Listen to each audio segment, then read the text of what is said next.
Alright, magandang gabi po sa inyong lahat at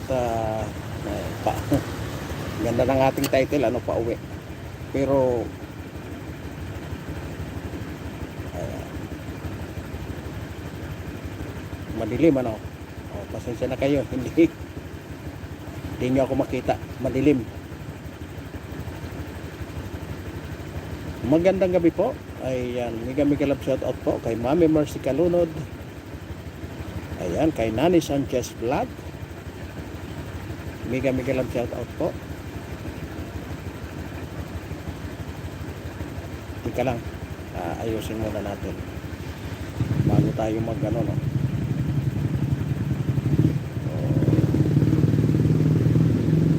Patay yung ilaw sa may poste. Paliwanagin ko lang.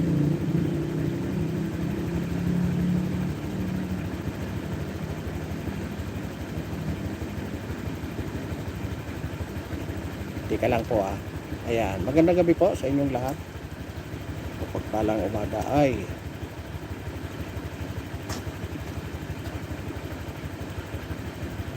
sabayan ko lang si Nani.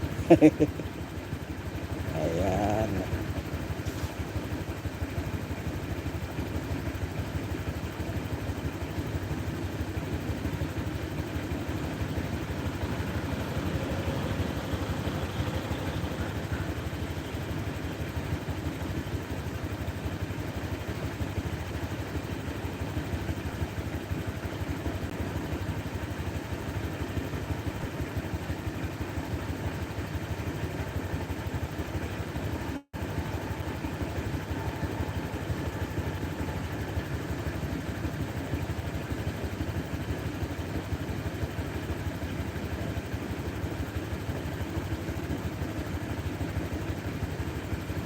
Magandang gabi po sa inyong lahat.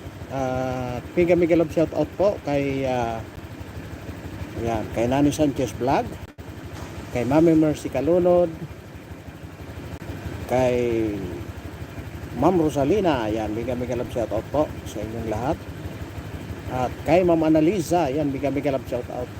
Ayan, set up ko lang dahil G Chang Walk, magandang gabi. Uy, bakit wala kang brief?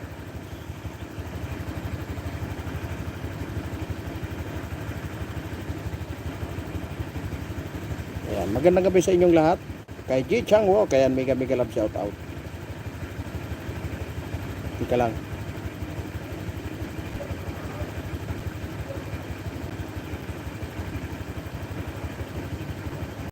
Ayan, magandang gabi po. Bago tayo mag ano, no. Bago tayo mag biyahe. Magandang gabi sa inyong lahat. Ayan.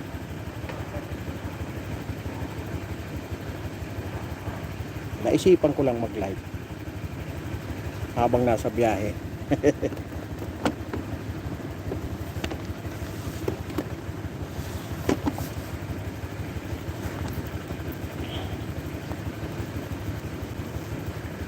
Ayan, magandang gabi po sa inyong lahat. Ayan nga, bago tayo mag-ano, no?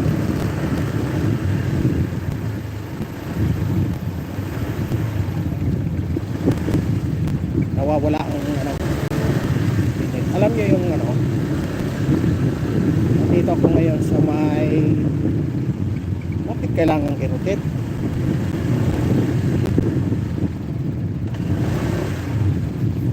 Gusto mag-rotate?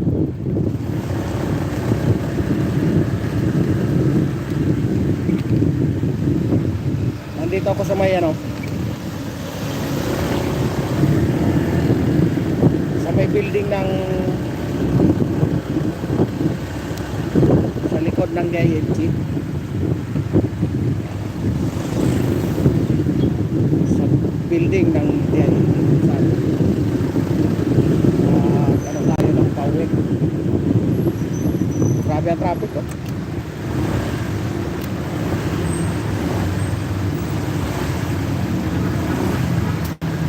Motor na lang, hindi ko makatawid.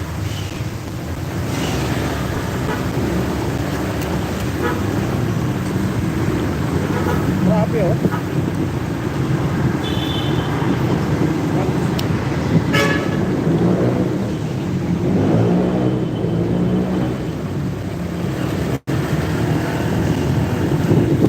kwentuhan tayo habang nasa biyahe ako.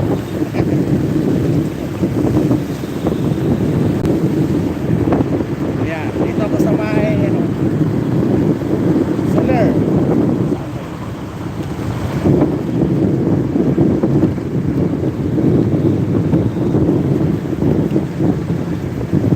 It's Soler. Saan umaga tanghali. Ako, yun lang, patay ang ano, signal.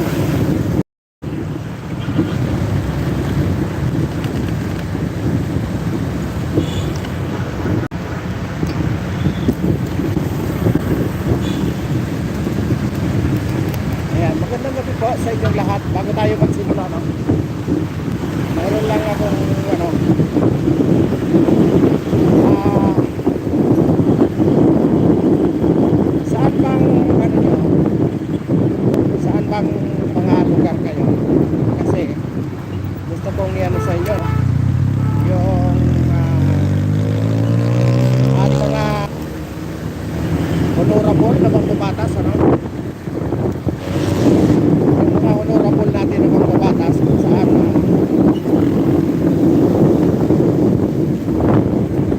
inabuso yung kanilang pangyarihan,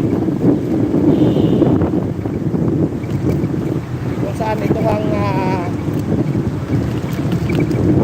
itong kaisa-isa na lang na pinag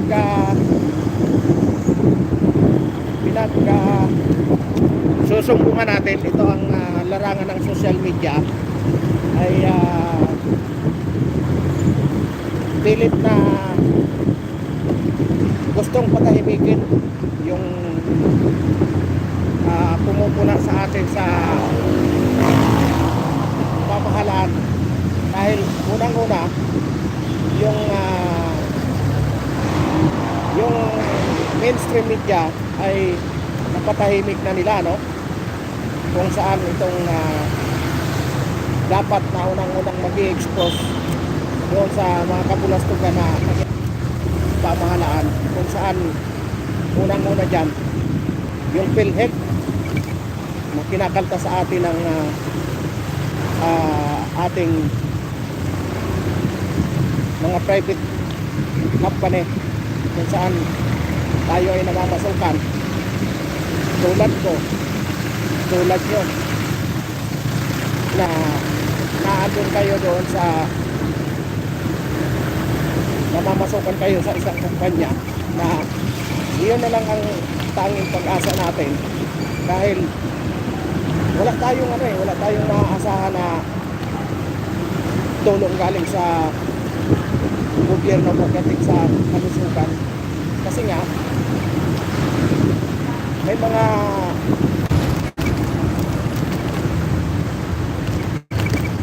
medyo nawawala tayo,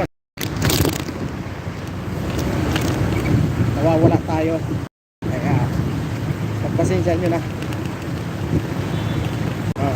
Mayroon naman tayong mga hospital na pampubliko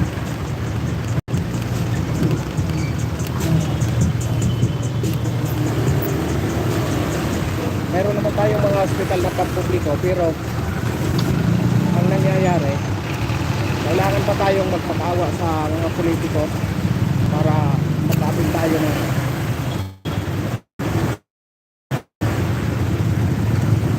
kailangan pa nating magpakaawa sa mga politiko para makapil tayo ng mga discount sa public na yun, di ba? Dapat libre na lahat yung mga kinakaltasan ng PhilHealth yan, kasi pinapatak ng gobyerno yan, kaya nga public eh. Pero ang nangyayari,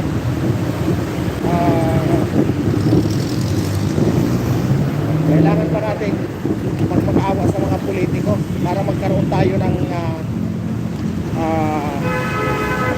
ng utang na loob, at the same time yung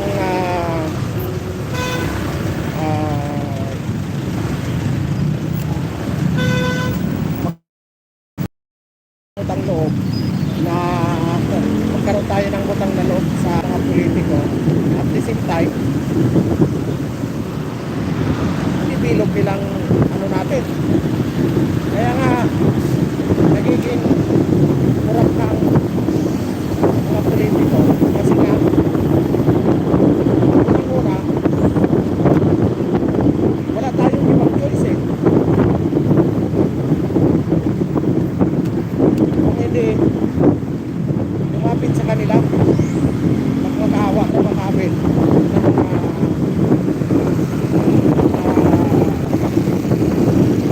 libre na sa mga public hospital kung saan itong paglipat nila sa pondo ng PhilHealth hindi magamit ng maayos. Gawa ang wala ang namumuno, nakaupo lang, hindi nila alam ang nangyayari. Isipin nyo yun, pag pumunta kayo sa napaka-traffic, ano? Pag pumunta kayo sa PGH,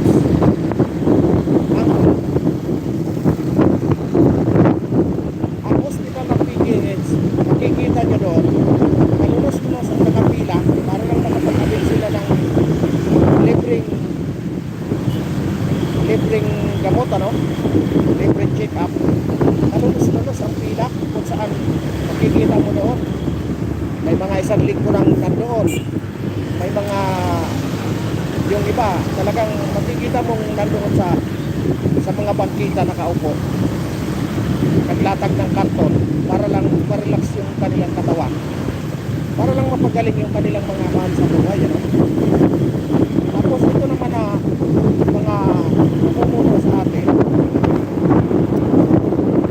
Gustong-gusto naman nila na lalapit tayo doon, hihingi ng tulong para makapag-abil tayo ng mga libreng gamutan sa mga pampublikong hospital para magkaroon tayo ng mga magkaroon tayo ng utang na loob para pagdating ng eleksyon, yan ang tangi nilang paraan. Kaya tayong mga maliliit, mawawalag na yung mga integridad natin kung paano tayo maglagay ng mga politikong talagang gustong maglingkod ng totoo sa ating bayan. Kasi nga, ang nangyayari, nagkaroon tayo ng utang na loob kahit hindi na maganda yung ginagawa ng politiko, naandun tayo. Kumbaga, ang nakikita natin, puro na lang nila kabutihan kahit hindi na pala kabutihan ang ginagawa nila. Dito tayo sa may napaka-traffic.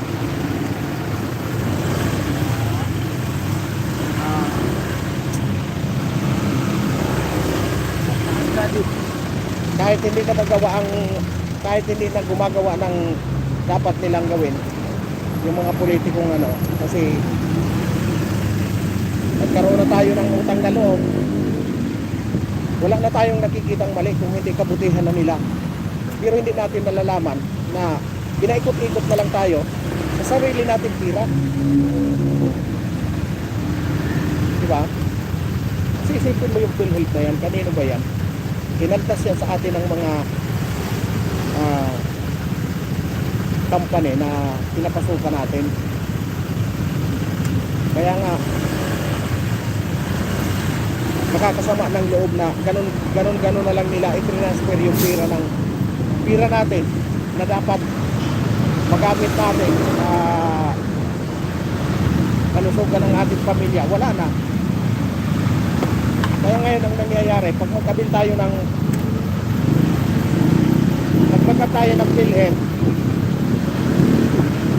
magkano na lang makukuha natin? Kasi ka, napakaraming pira, hindi nila ginagamit sa tama. Isipin mo yun.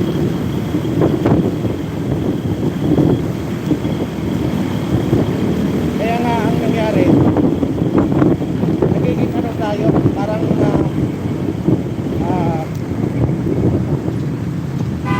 dahil sa utang na loob, alam naman natin na tayong mga Pilipino ay talagang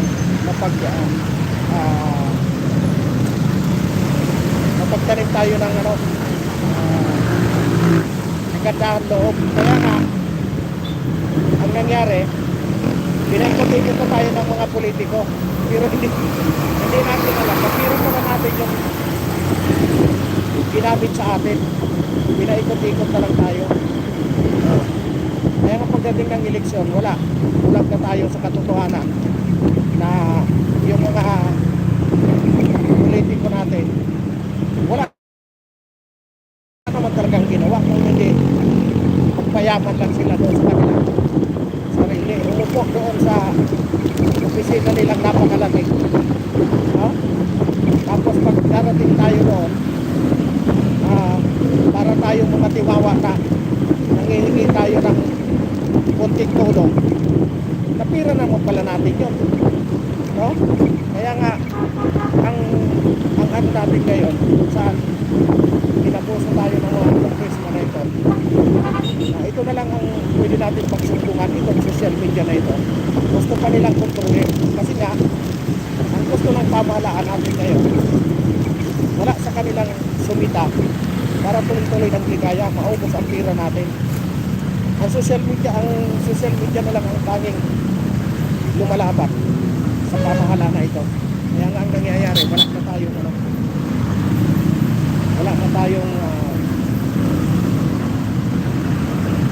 na tayong kalayaan na magsalita talaga. Kinontrol na tayo. Gusto tayong kontrolin. Buti na lang mayroong malalakas ang loob na itong mga kasama natin na vlogger sa mundo ng social media ay medyo talagang hindi nagpatilag kung saan challenge sila yung mga congressman gusto magpatahimik sa atin. Challenge sila kung saan itong ang namumuno doon sa community nito na si Congressman Ace Barbers ay kinasuhan kahapon ng mga kasi prinsipyo ngayon, ikaw ay tawagin na religious Hitler, Gogo vlogger, diba? Bayaran vlogger. Apakasakit mo sa atin, ano? Na gusto lang natin sabihin ang katotohanan, tapos gano'n ang gagawin sa atin, ano? Ang challenge ko kasi nga yung mga congressman natin ay gumawa sila ng batas para proteksyon nila, para hindi sila makasuhan kahit anong pagdadaldal nila doon sa loob ng kongreso. Mag-iimbestiga ko noon. Kaya nga gumawa sila ng kumbaga sa labas, gumawa sila ng bullet proof para hindi sila tabla ng bala, no? Kaya nga ang nangyari, itong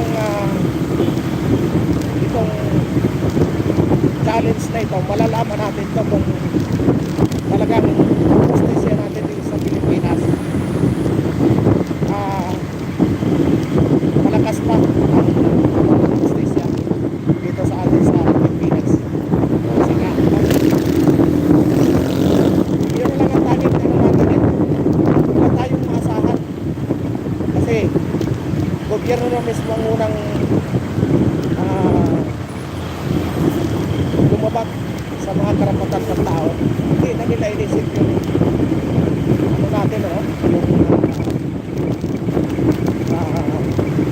hindi na iniisip nila yung karapatan natin.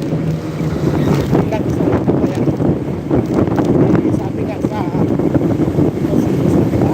Ang may karapatan ang may persang salita tayong mga civilian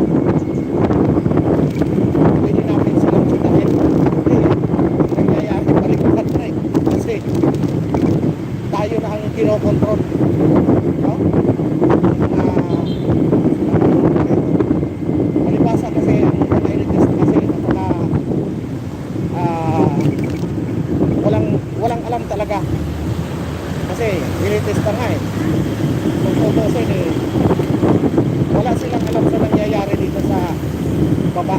Kasi nga, yung mga yan, mag-aral ang mga yan, anim ang bodyguard. Yung iba nga yan, 8. Paano sila matuto? Yung iba niyan, madilim na tayo, no? Yung iba niyan, ano pa?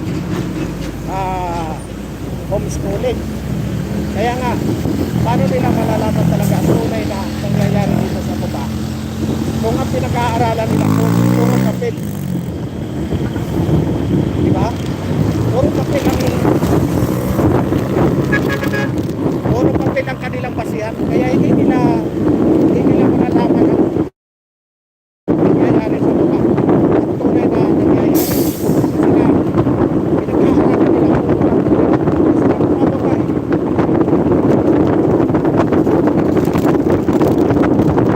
Kaya ang nangyayari,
ating mga kababayan, minaniobra nila yung presyo.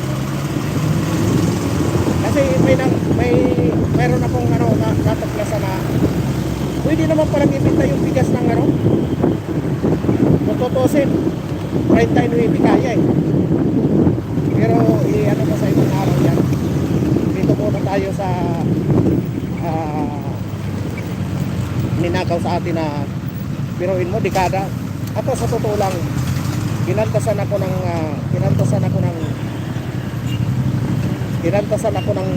PhilHealth simula ng 1997.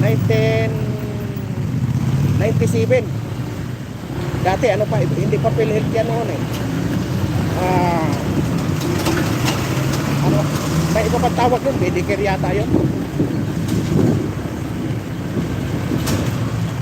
Eh ngayon, 25 years na ako dyan sa trabaho ko.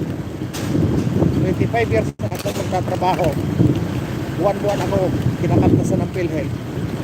Never ko pang nagamit yan yung PhilHealth na yan. Kaya napakalaki ng pira ko dyan. Kaya gano'n na lang ang sama ng loob ko na gano'n nila pinalahura yung pira ng PhilHealth. Gano'n na lang ang sama ng loob ko dyan sa mga namumuno na yan. Saglit lang po at tinawag ako. Kaya saglit lang po ha. Ayan.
Ay, saglit lang ha. May checkpoint kasi.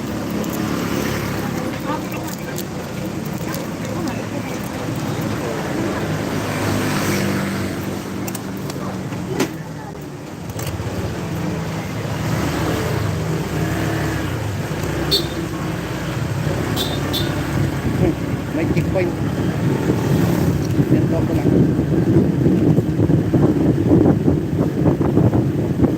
Yun na nga yung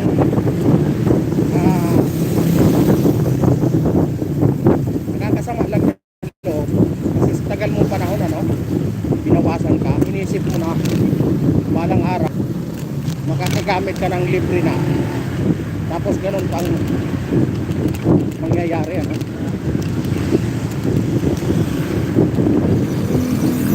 makakita ka ng namuno sa gobyerno na ganito. Kaya hindi ako madalas magsisik, no? Pero sisihin ko talaga yung mga bumoto sa presidente na ito. Kasi nga kung hindi ito binoto, wala ito dyan wala dapat ito ewan ko kung yung iba dyan bulag pa talaga sa katotohanan. Kasi nga yun ang sa bagay yung paninindigan nila talagang matibay yung panindigan. Mali na pinaninindigan pa. Ako never akong nanindigan sa mali talaga. Ito na tayo perfecto na tao na hindi tayo magkamali pero madali napakadali na itatama natin yung mali. Nagkamali tayo ay wala tayong magawa kung hindi natin nagkamali. Lang tayo, aminin natin ang pagkukulang. Madali lang pero hindi. Ito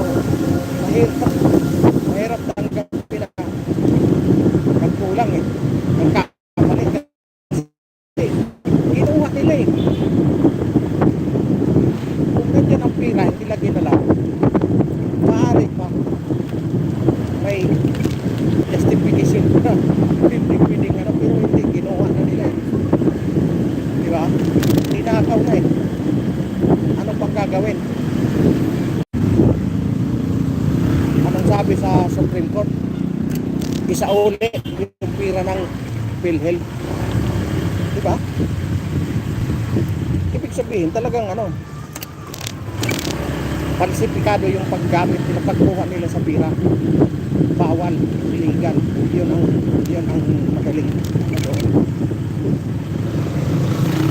madaling salita. Illegal yung pagkuha nila doon sa pira ng PhilHealth. Diba? Yun talagang na natin na talagang palpak talaga ang gobyerno na ito.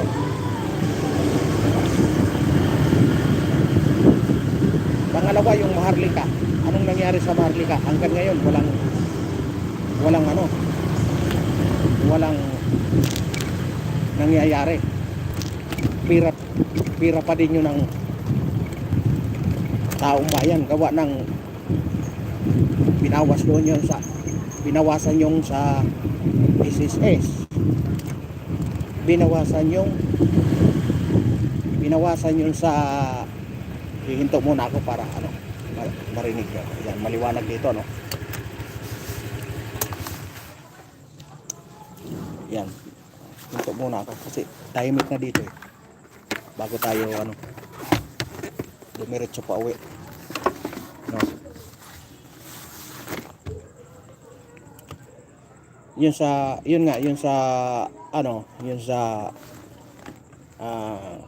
tawag nito,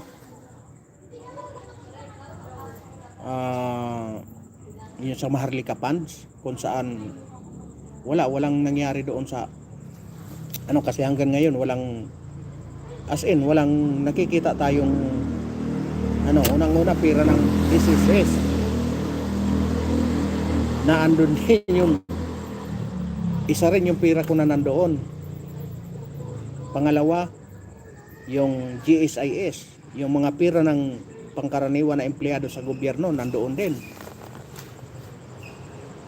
O anong nangyari? Yung sa PDIC, mga insurance naman yon. Yung mga negosyante naman na nagbabangko, yun naman yung inano nila, yun naman yung kinuha nila, yung sa PDIC insurance. Hanggang ngayon walang walang paliwanag kung ano nang nangyari doon sa mga kinuha. Hindi na natin alam na kaya ako talaga simula't simula itong Marcos family na ito, pag ito nakabalik, babawiin talaga yung pirang nawala sa kanila nung panahon na sila ay nawala dito sa Pilipinas. Ayan na ang nangyari. Inuunti-unti na tayong binibili.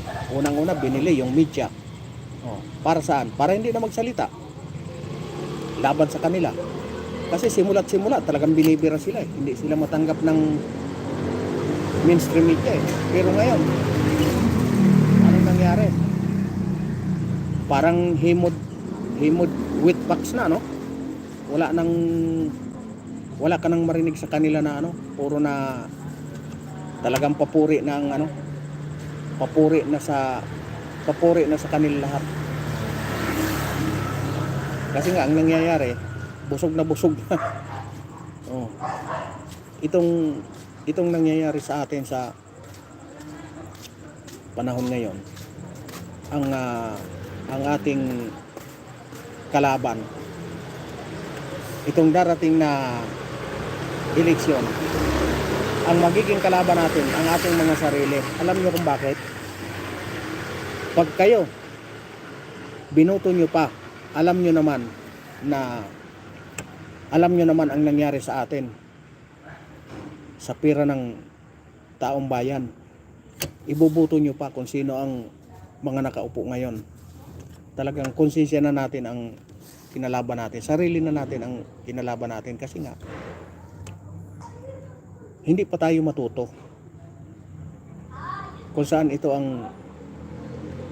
kung paano naghirap ang bayan dito sa atin.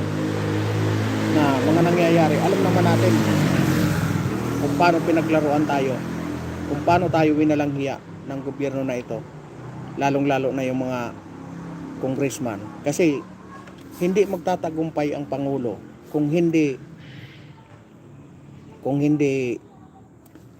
dahil sa mga congressman na ito. Oh, unang-unang winalanghiya yung budget. Biruin mo yan. Oh, nang dahil sa mga congressman, ipinasok nila yung mga blanco. Pangalawa, PhilHealth. Ano pa? Pangatlo, Maharlika. Pang-apat, yung mga bilihin, ang bigas. Yun nga, yung sinasabi ko kanina na ilalive ko ito ng ibang ano. Kasi nga, may natuklasan ako tungkol sa presyuhan ng bigas. Minaniobra nga ng mga negosyante. Kasi nga, siyempre, kukuha ka ng advisor na businessman. Oh. Siyempre, ang i-advise niyan, protection niya sa kanilang mga businessman. Kaya kawawa tayong mga ano, kawawa tayong mga, kumbaga tayong mga tagasunod lang, tayong mamamayan. Kinawawa tayo. Kawawa tayo. Lagi tayong napag-iiwanan. Ginawa tayong laruan. Ginawa tayong puppet ng mga namumuno ngayon sa gobyerno. Isipin mo yan. Yung pagdating sa PhilHealth na yan, napakalaki pala ng pera natin. Anong ginawa? Oh, ninakaw nila. Maliwanag yun na ninakaw kasi inutos ng Supreme Court na ibalik. Ibig sabihin, kinuha nyo. Oh. Saan nyo gagamitin? Mayroon kayong budget para sa loob ng isang taon. Tapos nakawin nyo pa yung hindi nakabudget. Nakabudget sa kalusugan ng tao. Oh, edi maliwanag na magnanakaw yun. Saglit lang. May tumawag.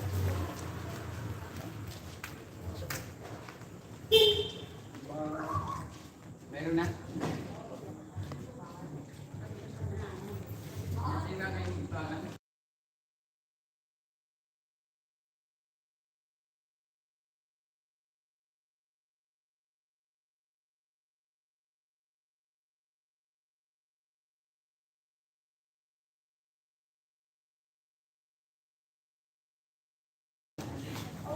Ayun na nga.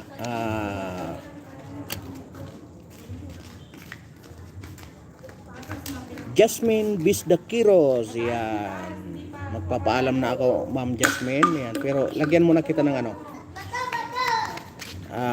Lagyan muna kita ng protector. Ayan.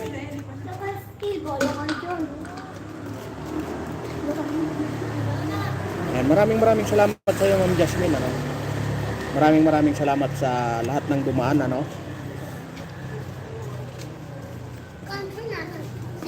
Sa lahat ng nag-share, sa lahat ng nakisama, no? Maraming salamat sa inyo. Yun, at sunod nating itapik yung ano, yung presyohan ng bigas kasi talagang minaniobra tayo. I-detalye ko sa inyo kung paano ko natuklasan na ganun pala ang presyohan ng bigas. Kaya palang ibenta sa 39, ano? Yung sa blue, yan. Thank you din, Ma'am Jasmine. Ayan.